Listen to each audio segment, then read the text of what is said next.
चिराग पासवान मौसम विज्ञानी या फिर महाविनाशी। चिराग के दोनों हाथों में लड्डू, पर मीठा वाला या जीरो वाला।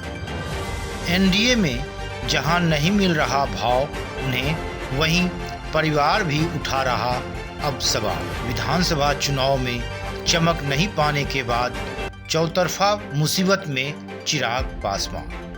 विधानसभा चुनाव के दौरान बड़े बड़े दावे करने वाले और भारतीय जनता पार्टी के साथ मिलकर बिहार में सरकार बनाने के सपने देखने वाले लोक जनशक्ति पार्टी प्रमुख चिराग पासवान की स्थिति ना माया मिली ना राम वाली हो गई है।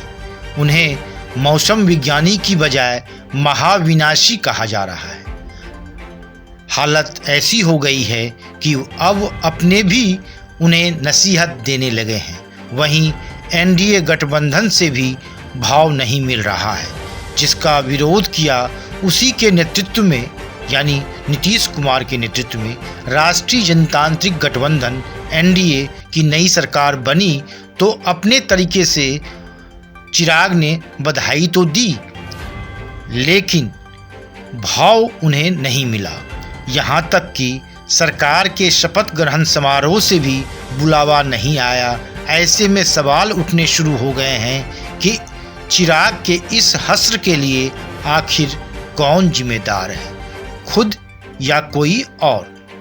चिराग के जीजा व राजद नेता लोजपा के खराब प्रदर्शन के लिए चिराग के बाल हट को जिम्मेदार मानते हैं।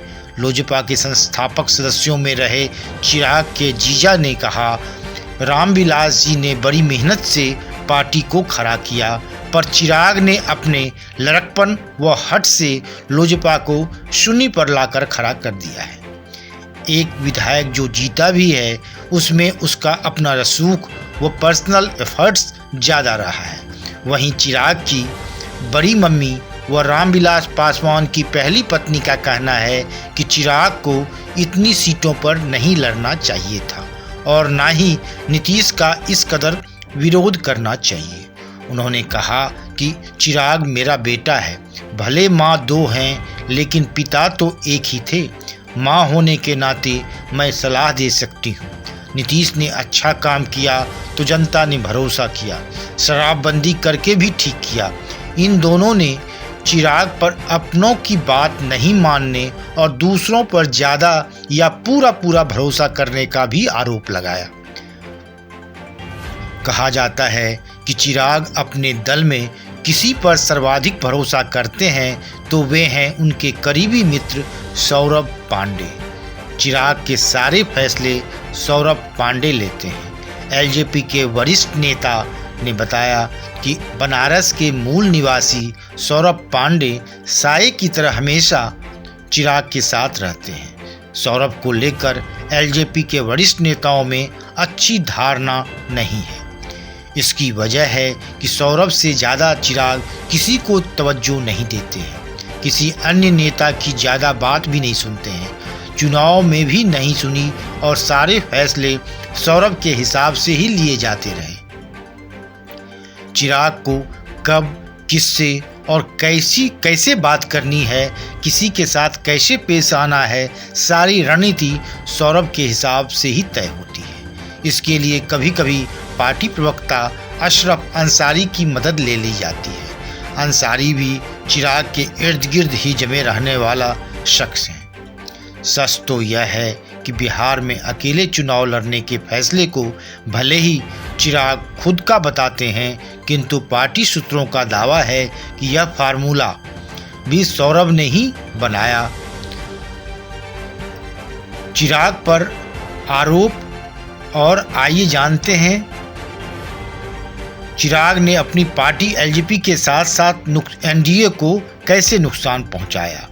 यह भी जानते हैं कि बिहार चुनाव में एलजेपी और एनडीए का हिस्सा अगर होती तो आरजेडी कांग्रेस को कितनी सीटें मिलती। बिहार चुनाव परिणामों के विश्लेषण से पता चलता है कि एनडीए से हम और वीआईपी के साथ लोजपा भी चुनाव लड़ी होती तो सत्ताधारी गठबंधन कम से कम 151 सीटें जीत सकती थी। यानी चिराग पासवान की वजह से राजग को कम से कम 31 सीटों का नुकसान झेलनी पड़ी है। यही नहीं, 30 से ज़्यादा सीटों पर वोटों के विश्लेषण से पता चलता है कि इस समय 75 सीटें जीतकर जिस तरह से तेजस्वी यादव की राजद सबसे बड़ी पार्टी के तौर पर कायम हुई है, उसे 25 से ज़्यादा सीटों का नुकसान हो सकता था। यानी आरजेडी की सीटें 50 से भी काफ़ी कम हो सकती थी। ये तथ्य उन कथित दावों से पूरी तरह अलग हैं कि तेजस्वी यादव अपने पिता लालू यादव के साये से बाहर निकलकर उनके परंपरागत MY समीकरण को बरकरार रखते हुए बड़े पैमाने पर हर जाति के युवा वोटरों को भी जोड़ने में सफल रहे हैं। इसके ठीक उलट अगर चिराग पासवान नीतीश कुमार को सत्ता से बेदखल करने की मुहिम नहीं छेड़े होते तो जेडीयू को और 25 सीटें मिल सकती थी और 15 साल की इनकम्बेंसी के बावजूद वह 68 सीटें जीत सकता था। यही नहीं, एलजेपी के चलते कांग्रेस को भी 7 सीटों पर फायदा हुआ है, नहीं तो वह इस चुनाव में 19 के बदले सिर्फ 12 सीटों पर ही सिमट सकती थी और वो 7 सीटें जदयू के खाते में जा सकती थी। लोजपा की वजह से सबसे ज़्यादा नुकसान किसी को झेलना पड़ा है तो वो है जदयू। नीतीश कुमार की पार्टी को चिराग की पार्टी ने 36 सीटों पर नुकसान पहुंचाया है। इन 36 सीटों पर जदयू की जितने वोटों से हार हुई है उससे ज़्यादा वोट तो लोजपा को मिल गए। इसको ऐसे समझें कि जमालपुर सीट पर कांग्रेस के अजय कुमार सिंह ने जदयू के शैलेश कुमार को 4,432 वोटों से हरा दिया, जबकि लोजपा के दुर्गेश कुमार सिंह को 14,643 वोट मिले। इसी तरह शेखपुरा सीट पर राजद के विजय कुमार ने जदयू के रणधीर कुमार सोनी को 6,116 वोटों से हराया। लोजपा के इमाम गजली को यहाँ 14,486 वोट मिले। साफ है, अगर ये वोट नहीं बढ़ते और जदयू को मिलते तो उसे फायदा होता। वोटों के विश्लेषण से साफ जाहिर होता है कि धोरैया, दरभंगा ग्रामीण, बरहैया, बाजपट्टी, अलौली, चकाई, एकमा, गायघाट, इस्लामपुर, जमालपुर, लौकहा, महनार, महुआ, मीनापुर, मोरवा, नाथनगर, ओबरा, साहेबपुर कमाल, समस्तीपुर, शेखपुरा, शेरघाटी, सिंहेश्वर और सूर्यगढ़ा में राजद की जीत का अंतर एलजेपी को मिले वोटों के से कम। इसी समीकरण से कांग्रेस ने चेनारी, खगड़िया, राजापाकर और महाराजगंज में जदयू को हराया।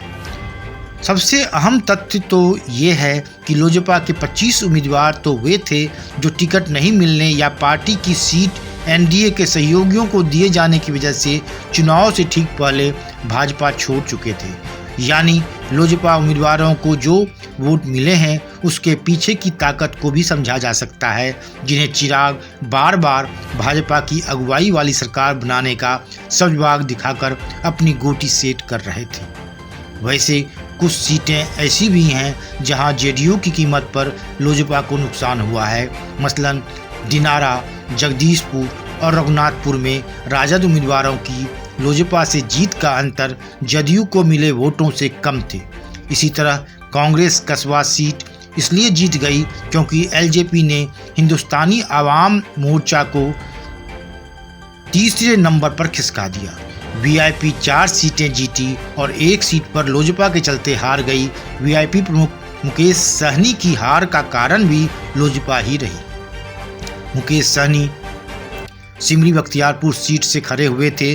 वो राजद के यूसुफ सलाउद्दीन से 1,759 वोटों से हार गए, जबकि लोजपा के संजय सिंह को 6,962 वोट मिले। अगर ये वोट बढ़ते नहीं तो शायद मुकेश सहनी जीत जाते। लोजपा ने 1 सीट पर भाजपा को भी नहीं छोड़ा, यह है भागलपुर सीट। यहाँ बीजेपी का उम्मीदवार कांग्रेस से सिर्फ 1,113 वोटों से हार गया, जबकि खुद को मोदी जी का हनुमान बनाने वाले चिराग की पार्टी ने दोस्ताना मुकाबले में 20,000 वोट हासिल कर लिए।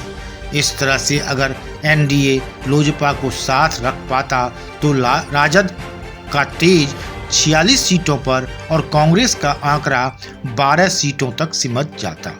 Bureau report, one day matrix.